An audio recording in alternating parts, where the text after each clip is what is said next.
Hey guys, it's the MedStudier, and today we'll be looking at anatomy of the eye. Where is the eye? The eyeball and its associated structures are present in the orbit, or otherwise known as the eye socket. This is just a space within the skull that's made up of several different types of bone, including the frontal, sphenoid, lacrimal, ethmoid, maxillar, and zygomatic bone. Therefore, the orbit forms a pyramidal shape with the apex at the posterior end. Now let's have a look at the eyeball itself and some of its features. So anatomically, the eyeball can be split into 3 layers: the fibrous, vascular, and inner layer. These layers all have a different structure and function, which we'll have a look at now. The fibrous layer is the outermost layer. The main role of the fibrous layer is to provide shape to the eye, as well as support some of the deeper structures within the eye. It contains 2 main structures that are directly continuous with each other. This includes the sclera and the cornea. The sclera, as we can see here in blue in the diagram, is the white part of your eye around the iris, and it makes up the majority of the fibrous layer. The sclera also allows attachment of the extraocular muscles, which we'll have a look at later on in this video. And the cornea is the transparent layer present centrally in front of the eye.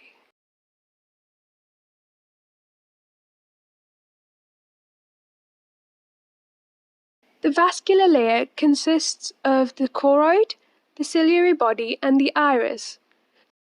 Firstly, starting off with the choroid.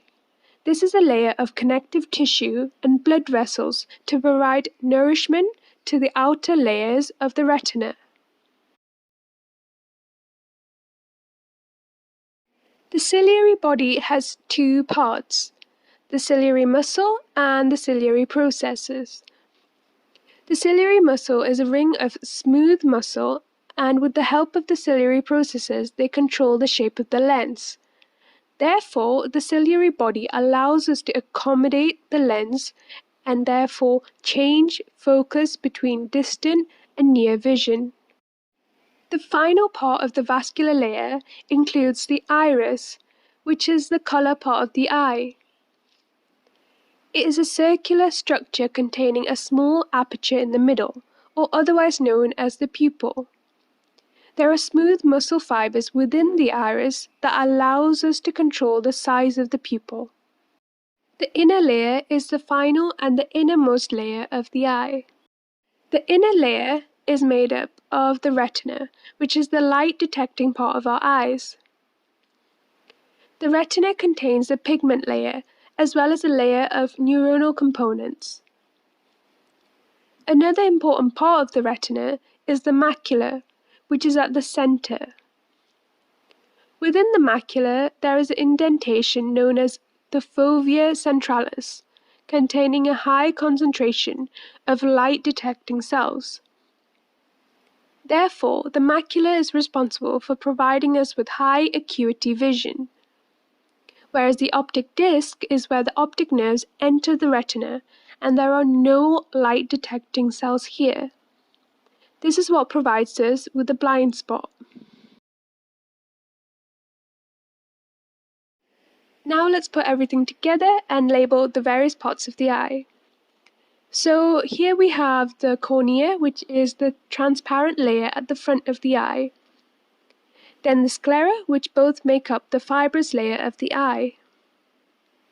The ciliary body, consisting of the ciliary muscle. The suspensory ligaments are also here, and they attach to the lens. The choroid is important as it provides nourishment for the eye, especially the retina.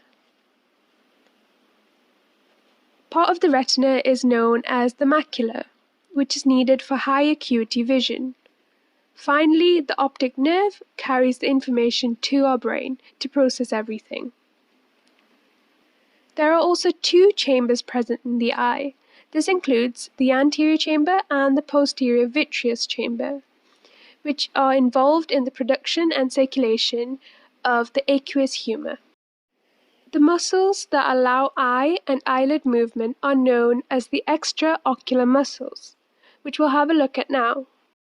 In total, there are 7 extraocular muscles, which are known as levator palpebris superioris, superior rectus, inferior rectus, medial rectus, lateral rectus, as well as the superior and inferior oblique. We can split these muscles into 2 groups functionally. The rectus and the oblique muscles are responsible for eye movement, whereas the levator palpebris superioris is responsible for the superior eyelid movement. Now looking at these in a bit more detail anatomically, here we have the levator palpebris superioris. This muscle attaches from the superior part of the optic foramen, more specifically the sphenoid bone. From here, it attaches onto the muscle of the eyelid, known as the superior tarsal plate. The role of this muscle is to elevate the eyelid, hence lift up the eyelid, therefore giving the name levator palpebris superioris. The rectus muscles are the 4 muscles involved in eye movement. A good way to remember their location is to think that the rectus muscles form an almost rectangular shape as they attach to the 4 corners of the eyeball. As we've mentioned before, this includes the superior rectus, which is at the superiormost part of the eye. Similarly, the inferior rectus attaches to the bottom and the most inferior part of the eyeball. The medial and lateral rectus muscles attach medially and laterally to the eyeball, as the name suggests. The last 2 muscles required for eye movement include the oblique muscles. These have a diagonal shape and hence are known as the oblique muscles. For instance, the superior oblique is superior to the eyeball, and it forms an oblique and diagonal shape as it originates from the sphenoid bone and then passes through the trochlea and attaches to the sclera of the eye. Similarly, the inferior oblique attaches from the anterior part of the orbital floor to the sclera. And again, you can see this muscle path has a diagonal shape.